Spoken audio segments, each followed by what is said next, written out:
So how could you change the Android lock screen when you are inside of the silent mode? So you probably have seen someone doing that, and they don't necessarily do it just with a simple silent mode, but instead they most likely use a routine or a mode.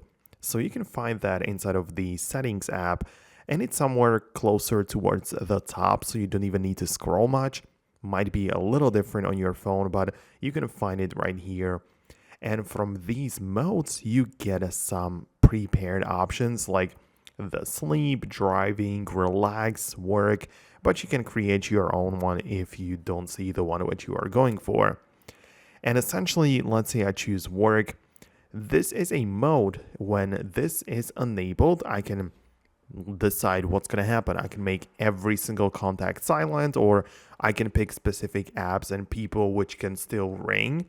And not only that, below, I can also choose a different screen and different wallpaper during this mode, right? So I can pick whatever I have in here. I can get some of the more wallpapers or use a gallery. But the important part is that this wallpaper will be applied to your phone only during this work mode. So when you turn off the work mode or when you come back to the regular state of your phone, the wallpaper, the original one, will return. So this is what's really good about this feature.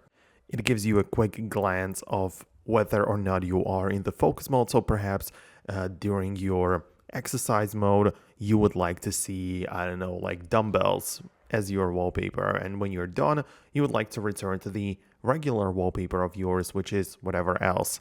So this is probably the thing that you are going after. Let me know below in the comments if you are interested in like more tutorials and guides regarding your Android and modes and these kind of routines. And if you like this, then subscribe for more, and I'll catch you later in the next video.